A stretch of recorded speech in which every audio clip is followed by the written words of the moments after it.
Welcome back to Moments with Padre Joe.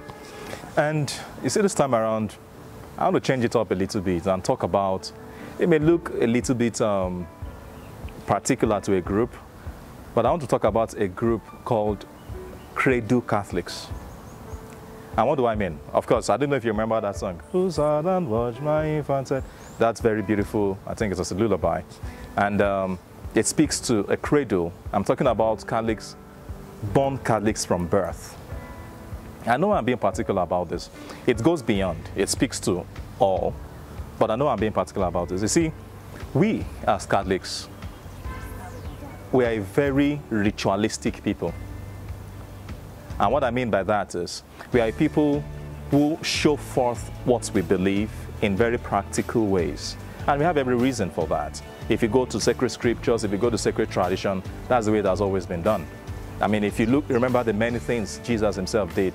In fact, everything Jesus did, it came to this earth to empower it so that we can do the same thing and by so get graces.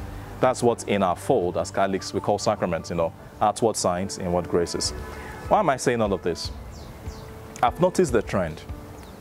And this trend is such that because we are a ritualistic people, a good number of things we do gets boring.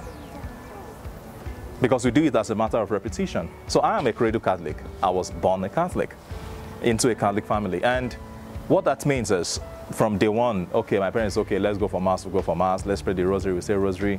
It's time for Catechism, we'll go for Catechism. I know we can have a whole lot of conversation about ongoing formation, catechesis. But I want to speak to how we can develop ourselves on individual basis. And here's what I mean. I strongly believe that one of the greatest sins any Catholic can commit is the sin of see finish. If you don't know what that means, let me touch it up a little bit. Familiarity breeding contempt.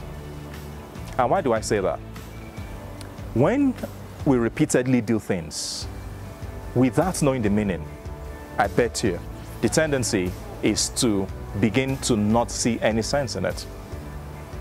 So, just as you're listening to me now, let me give you a test. Why does the priest have to process to the altar? What was the meaning of that procession? When he gets to the altar, why does he have to kiss the altar? Of course, because we are a Roman Catholic church, of course, of the Latin Rite, we also speak some languages that if you don't pay attention to them, you don't get them. So for instance, if I chant, Tantum ergo sacramentum, I want to believe you are singing along, but this thing now, waiting I just talk now, this thing where I just talk now, what does it mean? Tantum ergo sacramentum. For instance, I'm just citing random instances, right? You see what I'm doing there? We have been doing these things, but what do they mean? Right? And this is one form of answering those questions, right? And that's why I'm speaking particularly, like I said, to Cradle Catholics. Each of our practices, our traditions, our rituals are blessed with meanings, as rooted in sacred scriptures and rooted in sacred tradition. And you know why this is also important? You see, all of these things about being a Christian, I tell you something. We need to learn the fact that our worship must lead to mystery. There is a mystery behind every worship. But we need to worship to the point when we begin to understand everything Jesus came to do on earth was, in quotes, mysterious. And let me explain. You will notice that many times he would liken the kingdom of God to this, to that.